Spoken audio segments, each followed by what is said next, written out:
Hi everyone, it's your favourite Atomic Blonde here, and I'm back from going to see Dune Part 2. So I've got my Paul Atreides here, and put your hand in the box. What's in the box? Pains in the box. I don't know why I'm saying it in that accent, but anyway.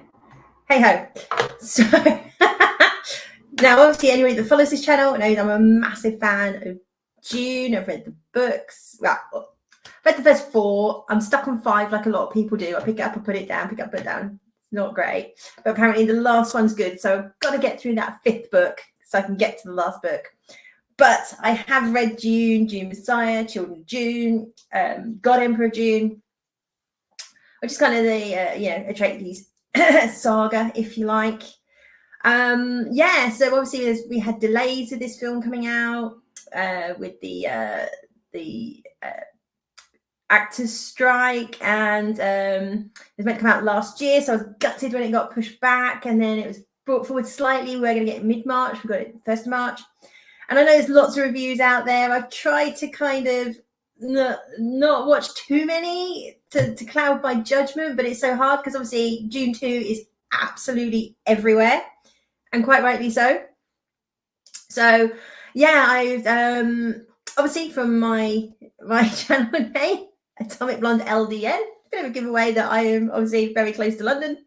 So I was able to go to Odeon Leicester Square, obviously where they had the premiere, and see it in IMAX in the revamped main screen, which has these awesome reclining seats, like proper like lazy boy chair reclining seats, trays. I've got me my my Dune cup that I've got this way. Awesome. Yeah, in UK we don't get like weird sex toy type popcorn buckets. We just get cardboard ones. So I treated myself to a little beverage holder. So what did I think? It's a great film. There's no two ways about it. As just look at it as a film. And I'll come on to adaptation in a minute. It's spectacular. I mean, visually, the visuals, the cinematography, the effects. You know, we get so used to seeing crap CGI just being churned out of Hollywood. I know in the first part 1, it was a mixture of CGI and real effects, and it definitely feels like they've gone the same route in the second one. The world building, the world building is amazing. In terms of the Giddy Prime, which is the homeworld of Harkonnens or Harkonnens, however you want to pronounce it, was stunning. You would have seen in the trailer where you've got Austin Butler's fighting, and it looks almost like black and white or a negative. That's Giddy Prime, and that when they go inside, it's color. When they come out, it's like all drained of color. You really feel like, you know, you're on an alien world. It's not just being filmed in a desert on Earth somewhere. It really pulls you into this amazing world of Dune. The acting's great. I mean, across the piece. I don't want to get on the Let's Bash Zendaya bandwagon, but I mean, the thing is, I think because the performances from everybody else was so good, it really did show that she has no range at all. And to be fair, she didn't really have a lot of dialogue in this film in it. I mean, she was in it a lot, but she doesn't really say a great deal. To be fair, I mean, most of the time she's sort of frowning or scowling and looking sideways at Paul. Or a lot of the time she's just got this sort of weird scrunch on her face, like she's just smelled a really bad fart. I can describe it. She's just constantly like, oh, can you smell that? That's basically her look through the whole film. Occasionally she smiles, but that's pretty much her performance, is just sort of frowning and glaring. And yeah, it's a bit of a shame. I mean, one interaction I did like was Sorry, there are going to be a few spoilers in this. I'm not too hard. But the scene where Paul's taken the water of life and he's unconscious now, in the book it's very clear he's like in a coma for about 3 weeks. It's not clear how long he's been in this state from the film, but Chani's traveled from they're in the north, they've traveled to the south, and he's just unconscious, and she comes in, and obviously she's like heartbroken. She thinks he's dead because his vital signs are so low that they can't be detected. And Jessica's there, and she just like screams at Jessica, like, how could you do this to your son? Like, what have you done to him? And with, you know, because Jessica has become a reverend mother, and she is promoting that Paul is the Messiah. And she's just like, how could you do that? How could you like let him like potentially die? Because the water of life is taken by the Bene Gesserit when they become reverend mothers, and that's how they inherit like all previous generations of reverend mothers' knowledge, and how they can tell the truth and get visions and things like that. So, but only women have ever taken it, and any man that's tried to take it dies, basically. So obviously Chani's like beside herself. She thinks he's gonna die, and she just lays into Jessica. But Chani's the one that can save her, and she just looks at her and she goes, you know, you spun this lie, you saw it, you save him. And I thought that was really good. I think it's one really good performance of hers. I totally believe she hated Jessica in that moment. I really did. It's just a shame that she didn't have that sort of strength of performance all the way through. Like I say, she just spent most of her time scrunching up her face, which is a bit, you know.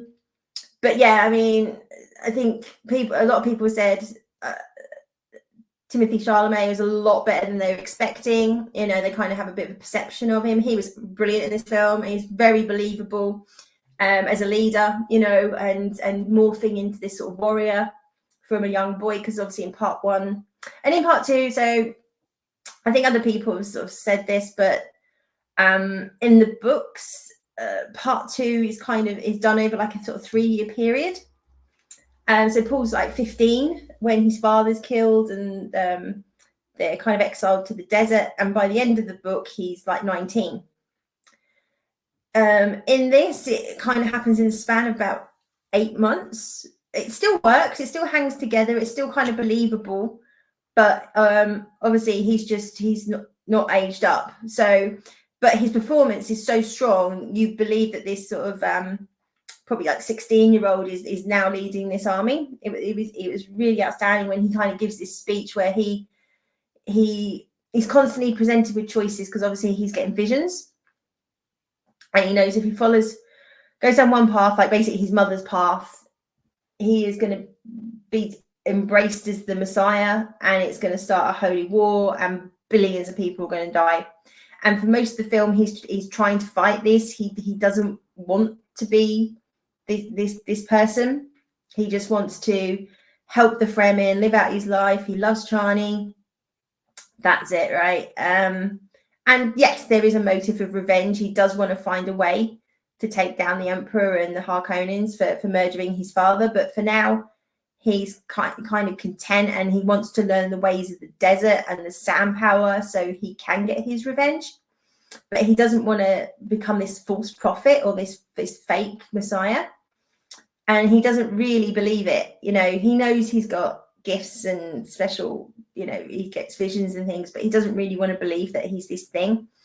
And he's basically forced with a decision that either you follow your mother and you have to step up and you will become this thing and there'll be a holy war, or if you stay in the north and don't go and don't step into this role.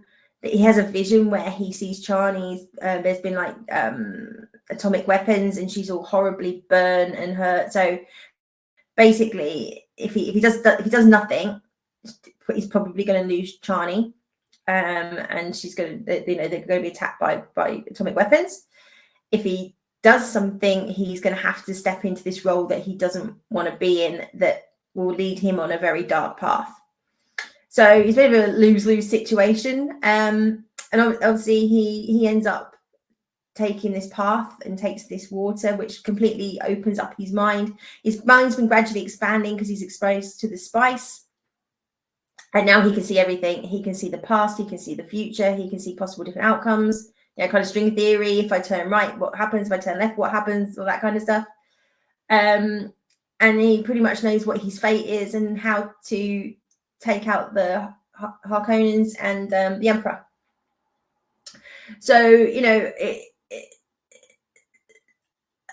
overall, it's an amazing film. I've literally just been thinking about it since I got back. I'm kind of like, I want to go see this again. I might go see it again tomorrow, but just at my local cinema.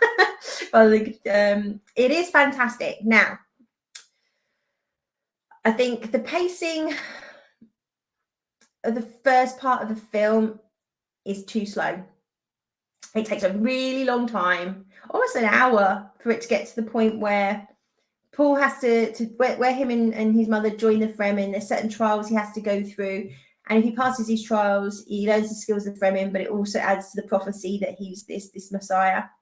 And the pinnacle of that is riding the worm, the worm misses. So, but it takes an hour to get to this point in the film, and I think they spend far too long on the whole him integrating with the Fremen, and I think they were trying to show him sort of maturing and showing him falling in love. Well, he was already kind of in love with Chani from his visions, but it's supposed to sort of show their love story a bit, but there isn't a lot of chemistry there, and he looks at her absolutely adoringly, right? You can see he's like smitten. You don't really get anything back from Zendaya. She's just sort of always looking at him like sort of sideways, like, what are you doing that for, Paul? And always like questioning and doubting, and she doesn't want him to be the Messiah, and she's worried that, if it's all driven by power, that power obviously corrupts absolutely, and all those kind of things. So I think that could have been massively cut down to probably about half an hour, because the film really kicks in the moment he's ridden the worm. The film really kicks in, and it goes, and that from that point onwards, I really, really enjoyed it. The first part is just that the pacing is just off, and I think they should have made that about half an hour and really put more focus on the end battle. And again, having read the books, and you see the battle and the worms come up and they attack the walls and all this sort of gameplay is going on. It's amazing, and visually the battle was very good. I just think they should have spent longer on that part of the film than the first part of the film. That's probably my biggest criticism of it as a film. As an adaptation, lots has been left out. And I get it. I mean, this is 2 3/4 hours, and you just couldn't have got everything in. He's made some fundamental changes. I mean, he did make changes in part 1 as well. The one I've always, the big, there's 2 really big ones. Like there's not the time span, like I say, rather than 3 years. It's around 8 months, because we're guessing, because obviously at the end of part 1, part 2 starts literally straight after part 1, so no time's passed, maybe an hour. And obviously Jessica's pregnant, and basically we just kind of see her getting more heavily pregnant through the film, but she doesn't actually have the baby, and that's a massive change from the book. When she takes the water of life, it actually affects Aaliyah, and she becomes conscious in the womb, which she does in this film, but it actually causes her to have the baby. And Aaliyah's obviously about three by the end of the film. And this, she's not even born. We just see her young adult self in a vision from one of Paul's visions. So they're 2 pretty big things. It does work. It does work with Aaliyah not being born. That does mean, again, another change to the book, that who kills the Baron. And a lot of the sort of Mentat stuff's left out, and we don't see the full story arc of some of the characters that were introduced in the first film. They just disappear. You just assume they got killed in the battle in part 1, but they didn't. People got captured. And and the other sort of houses, they constantly reference them, but we don't really see any of the other houses or Spice Guild and things like that, which is disappointing. But however, a lot of those things are big players in, which will be part 3, which is the second book, Dune Messiah. So I'm hoping a lot of that gets tackled in Dune Messiah, where we see a lot more of the world and the empire that obviously Paul builds. This ends at the same point as the book, that basically it's the beginning of the Holy War. There's the other change through all of this is that his and Chani's relationship, and it works for the most part. The thing is, in the book, you know, these guys are head over heels in love, right? They are absolutely, they live for each other, you know, and nothing can sway like Chani's loyalty to Paul. You know, he is her everything. Throughout this, she's a lot more cynical. She doesn't really believe he's the Messiah. She's often like sort of, she sticks up for him, but she's often, like I say, she's always pulling these faces at him. But there's a point where you kind of get that, yes, they do love each other. And again, in the book, as it's over a 3-year period, they have a child, and that child gets killed in the battle. They get it's like a betrayal, and the kid gets killed. Obviously, none of that. She doesn't get pregnant in this because there's not really enough time has elapsed. And like she's a bit of a doubting Thomas. So I think, you know, there's sort of, there's the fundamentalist, the very religious part of the Fremen who, from the get-go, believe he's this Messiah. And then there's the sort of the fighting Fremen who she's part of, and they don't really believe in these prophecies. They just think it's all right, you know, they're all just nuts, and you know, I respect you, but you're insane if you think this is real. And she sort of sees the prophecy for what it is.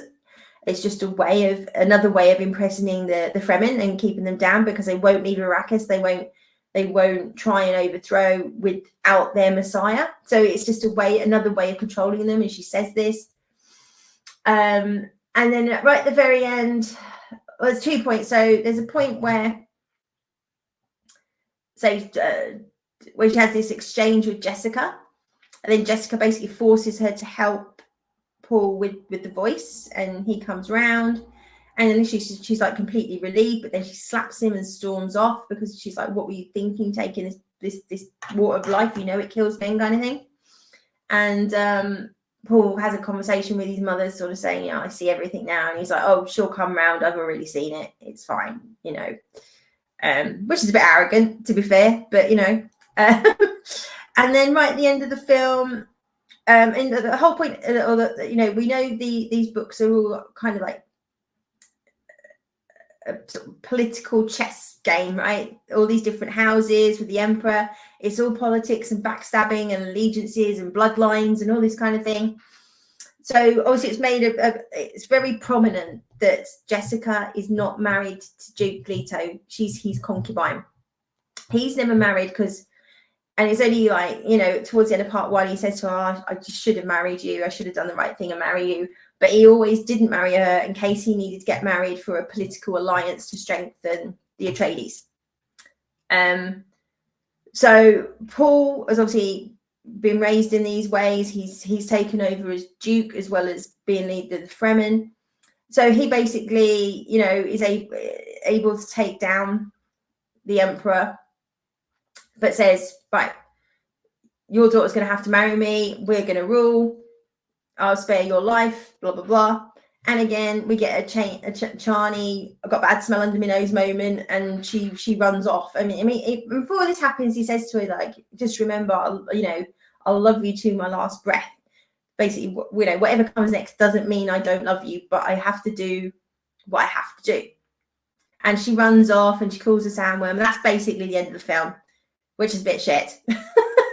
The bit where they start the Holy War and all the troops are getting on the carriers and they're going off, and you know, it's very, I thought it was really well, because it basically, Paul sort of says, like, let's get paradise, I think he says something like that, which is basically saying let's go to war. But it's even like got this, you know, layer of spin on it about let's go find paradise, or let's get paradise, but it's actually like, let's go to war.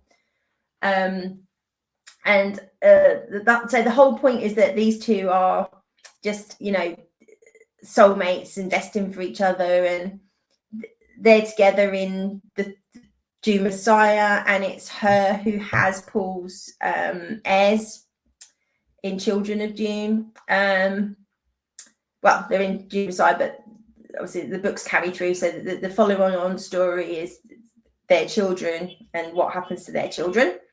So I guess at the part of if they do go ahead and make Dune Messiah, I don't know if she's just going to be there, or they'll show her coming back, or if she's not there. I mean, it's quite easily done. That obviously she was feeling angry as she went off, and when she cooled down, she just came back and said, "Oh, I'm sorry, Paul." They just got back together or something. It's quite easy to unwind, her just storming off.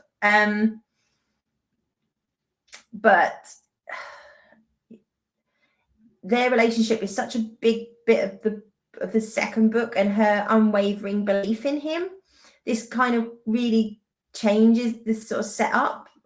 I don't think it doesn't mean they couldn't get the book back on track, or the film, align the film to the book, but there'd have to be something around, her coming round, or understanding that, this purely political, that he loves her, and he never sleeps with the Emperor's daughter. He never touches her. There's no romantic thing there at all. And actually, this starts to get to her in Dune Messiah, that she kind of develops feelings for Paul, and he's just like, love, it's just convenience. I love Chani. She is the only person that's going to have my children.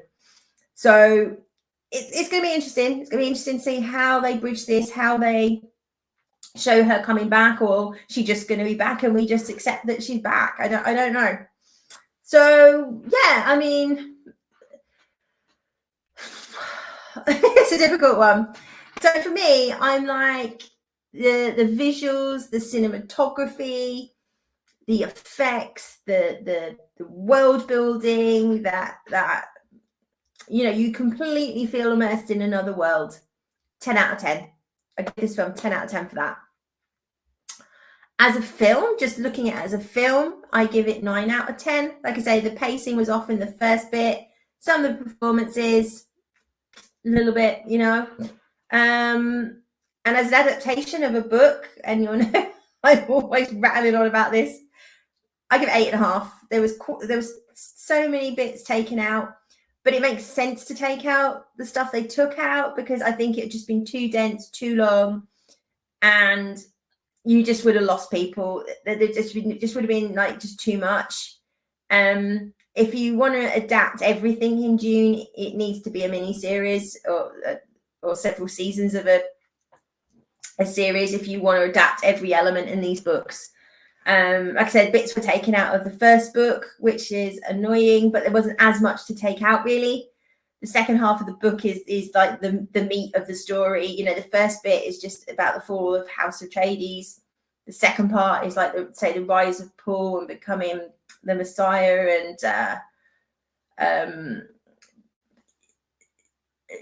how the Fremen are kind of manipulated really into believing all of this, And I think people, intelligent people will realize that, this was never a white savior story. This is, about him wanting revenge, and the Fremen were kind of a means to an end. I mean, it doesn't mean he doesn't care about them and doesn't love them, but he ultimately does sacrifice them to get revenge. So that's kind of all I got to say, really. I mean, I really, really enjoyed this film. I'm going to go watch it again, definitely. I loved part one. I really loved part one. I watched it again last night before going. I think I'll probably come to love part two. I need to watch it a few more times, but it's good. It is really, really good. And I can't wait until I've got like the 4K and I can just kind of watch them back to back, and then really, really see how it feels and it hangs together as the book effectively. So I really recommend you go see this film. If you liked part one, you will definitely like part two. do try and see it in IMAX. I know not everybody has IMAX cinemas, and it's not the cheapest. It was £25 to see it at Odeon Leicester Square, let me tell you. But it was worth every penny. The explosions and the spice harvesters and the seats are like literally vibrating, and it was just pulled you into that world. So yeah, I'm a little bit on some of the changes that Denny has made. I think there's some I just really don't like. Most of them work, and like anything, if you haven't read the source material, you wouldn't know that it's not there, because sometimes when you watch stuff you think that story doesn't quite hang together right. I don't know why, but it just feels a bit off. And then somebody goes, oh yeah, they cut out a whole subplot, or they cut out a whole chapter of the book, and you go, oh okay, that I get, that makes more sense why it doesn't flow. This absolutely flows. The story hangs together, it all makes sense. Yeah, I just blown away. I just so enjoyed it. It was fun. I was like smiling as I'm watching it. There's some moving bits, there's some funny bits that but you can hear a pin drop in that cinema. I mean, everybody was so attentive. And I went to the 11 a.m. showing, and that was like 3/4 full. It was rammed. This was like the first IMAX showing of the day. There wasn't one before that. And the guy came on before the film and said, like, enjoy the film, blah, blah, blah, but can you sort of take your rubbish with you, because we've got a 3 o'clock showing straight after you, and that's sold out. So can you like take your rubbish and that with you? So it's great to go to the cinema and see the cinema full, and people enjoying what they're watching and having something really entertaining on the screen that makes you think. They're not spoon feeding you all the answers to what's going on. And after Denny's controversial comments around how dialogue's not important, or dialogue, is not his jam, I personally interpret that as him saying like he hates exposition and everything being explained, that it should be explained visually on the screen. And you really get that in this. The whole thing with the water of life and the baby, you have to be watching and paying attention to understand what is going on and what's happening to the fetus. Nobody's going to sit there and explain to you what's going on. But I love that. I have to say, I love that. And it just gives you headspace to think, and you're just you're taking all this visually on, and you're just absorbing this world and all these machinations. Loved it. So do go and try and see Dune Part 2.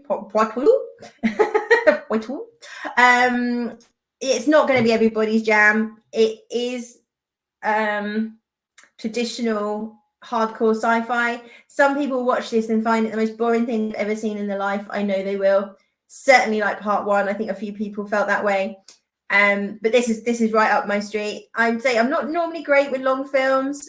Part 1 I was fine with. This one, the time flew. I mean, say the first hour was a little bit stodgy, and I was a bit worried because I thought, oh, there's still like another hour and 3/4 to go, and then boom, the film kicks in. And I couldn't believe it. The next thing you know, the film's ending, and I'm just like, dang, I need to see that film again. It's one of those I wish I could come home, stick it on streaming, and watch it. I could just literally sit down and watch it again right now. I think I'm going to go and try and see it again tomorrow. I think I said that already. I'm rambling now. But yeah, great film, great direction. Not the best adaptation I've ever seen, but I can live with it. And I just wish we got more films like this, sort of visual, that you're allowed to think, that you can use your brain. They treat the audience as intelligent, and so the acting was superb in the main. Most of the lead characters were superb. Now, I think poor old Zendaya, I mean, she didn't have a massive amount of dialogue. Her character had been changed from the book. I don't know what direction she was given, but you've got to think that it's more to do with her than the director, given the performances of all the other actors. Yeah, bless her. Never mind. But she doesn't ruin the film. It's not so bad it ruins the film. It's just, I just got fed up with her constantly looking like all she could smell was bad farts.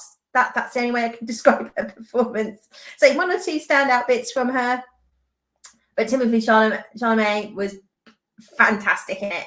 Absolutely fantastic. Talking about, I mean, things people forget that because he's very baby looking. He's like 29. He's like nearly 30, and that maturity really came through in this performance. I hope this gets nominated for lots of awards. It definitely should win some special effects awards. Yeah, so I am so chuffed. I have been waiting for this film. Initially, when Dune 1 got released, day and date, and I think it was about $450,000 or something. I was like, oh, I don't know if we're going to get this part 2, and I'm going to be gutted if we don't get part 2 because this happens in Hollywood all the time. Then we got part 2. Then it's like COVID and delays and I don't know. I think it was after COVID, but anyway, it's just writer strikes and actor strikes. But we finally got the product. It was worth the wait. Go see it. That's all I can say. And let me know what you think, as always. And don't forget to like, share, and subscribe. Yay! But do let me know what you think, whether you liked it, you hate it. I know it's not going to be everybody's cup of tea, but boy, did I enjoy it. So I will be back with some other reviews and bits and bobs. I just wanted to do a special. Well, just want to get my thoughts out there straight from coming home. I might touch on it again once I've kind of reflected, or certainly once I've seen it again. But yeah, I'll probably be doing an Atomic Pop chat where I'll be talking about Shogun. Go check that one out. Gosh, what else am I going to be talking about? I'm going to be talking about Lost Airbender. I'm going to be talking about the Constellation, the new look, and what else pops into my head. So have a great weekend, and I will see you again soon. Bye.